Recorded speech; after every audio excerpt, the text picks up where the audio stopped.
Bonjour les yogis, c'est Valentine. Je ne sais pas si vous me voyez bien parce que j'arrive pas à faire le retournement d'écran pour me voir moi, donc je dois tourner mon téléphone. Bon bref, peut-être vous me voyez bien. Je voulais partager ce petit moment avec vous et vous dire que je suis super heureuse d'être là. Je me trouve à la Clappe, dans le massif de la Clappe, à la Croullade, avec Alexandre, mon amoureux.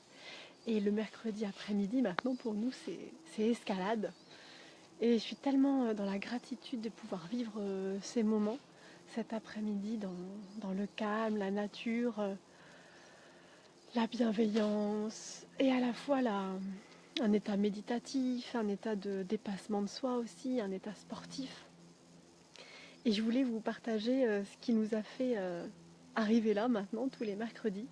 C'est que début septembre, moi j'avais toujours rêvé de faire de l'escalade.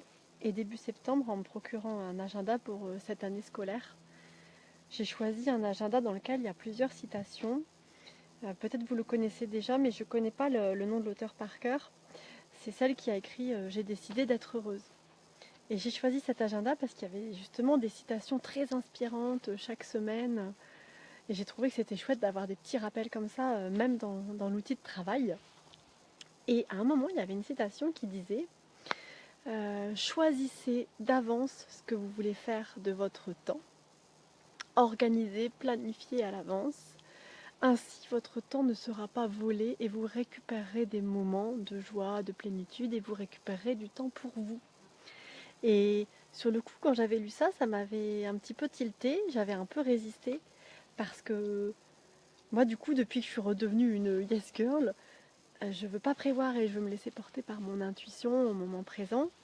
Et donc, je veux pas m'enfermer et me donner plus de contraintes que les contraintes que j'ai déjà. Et je pense que vous êtes nombreux à me comprendre. Et du coup, je me disais, non, non, je vais pas. Déjà, il faut déjà planifier toute l'activité professionnelle. On va pas encore replanifier les loisirs. Et en plus, comme mon principal loisir, c'est le kitesurf, eh bien, ça dépend du vent. Donc voilà, moi, je voulais prendre le vent quand il était là. Et puis, ça a quand même fait son petit chemin dans mon esprit. Et je me suis dit, non, mais c'est vrai quand même, parce qu'en fait, si on ne prévoit rien, bah, par exemple, si on a une plage horaire de 2-3 heures pour nous, bah, forcément, on va toujours avoir à l'esprit, comme on est des élèves, n'est-ce pas, bien disciplinés, à faire tout ce qu'on nous demande de faire, eh ben, on va forcément faire passer avant nous-mêmes des obligations, des, des charges administratives, des papiers, des ceci, des cela. Et ben nous, du coup, on a décidé d'appliquer ça. Et avec Alexandre, on s'est dit maintenant, le mercredi après-midi, c'est pour nous. Donc ce matin, j'étais au collège jusqu'à midi. Et puis, comme on sait qu'on part à l'escalade à midi, hop, on se dépêche, mais sans se précipiter non plus. C'est-à-dire qu'on s'organise pour être là en tout début d'après-midi, pouvoir profiter de ce soleil. Et puis ensuite, pour que je sois à l'heure pour mon cours de yoga de ce soir. Et je voulais vous partager ça, non pas pour vous raconter ma vie, encore une fois, mais je la raconte toujours. Mais c'est pour dire, ben voilà, je ne sais pas si vous faites déjà ça ou pas, mais pour ceux d'entre vous qui étaient plutôt comme moi à vouloir laisser venir, c'est vrai que c'est pas mal de régulariser un petit peu, si on le peut, évidemment, si c'est possible. Et là, pour cette activité d'escalade, c'est assez possible, parce que la plage météorologique pour le faire, pour pratiquer l'activité, elle est quand même plus large que pour le kitesurf aussi. Donc c'est possible d'avoir cette régularité et du coup le lundi quand on commence la semaine on est trop content parce qu'on sait qu'on va aller à l'escalade le mercredi après-midi et ça fait une bonne coupure et c'est chouette. Alors j'ai aussi la chance de le faire parce qu'évidemment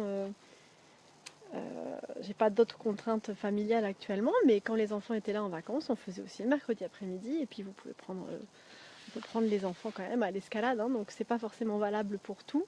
Mais il y a une petite bête. Ah bah il y a une petite bête qui est venue sur mes cheveux.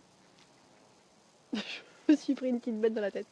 Voilà, donc un petit conseil les amis yogis, planifiez votre temps pour qu'il ne soit pas volé et je l'ai expérimenté là depuis 2 mois et demi, 3 mois et ça fonctionne. Donc regardez là où je suis, c'est quand même trop beau.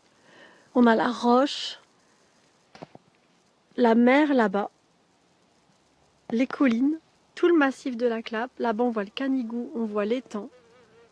C'est calme, c'est vraiment un endroit méditatif et on va aller grimper là-haut ou ailleurs. Et du coup, on en profite toujours pour faire un échauffement, donc un échauffement yoga, et pour faire une petite méditation. Et on a remarqué évidemment que c'est toujours pareil, en fait, le yoga, on peut vraiment l'utiliser dans toutes les circonstances et c'est vraiment un plus pour toutes les activités, qu'elles soient intellectuelles, physiques. Et encore une fois, avec l'escalade, ça ne ment pas. C'est que vraiment l'échauffement en yoga et en méditation, il va rendre la grimpe beaucoup plus fluide. Il va nous permettre vraiment de laisser passer les pensées de peur et autres.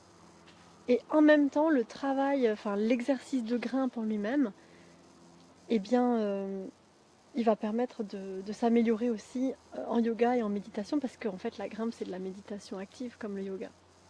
Voilà voilà les yogis. Allez bisous, je vous fais des gros bisous, j'espère que vous passez vous aussi des merveilleux moments, que vous vous êtes réservés pour vous, pour votre famille. Gros bisous, gardez le mojo. Namasté.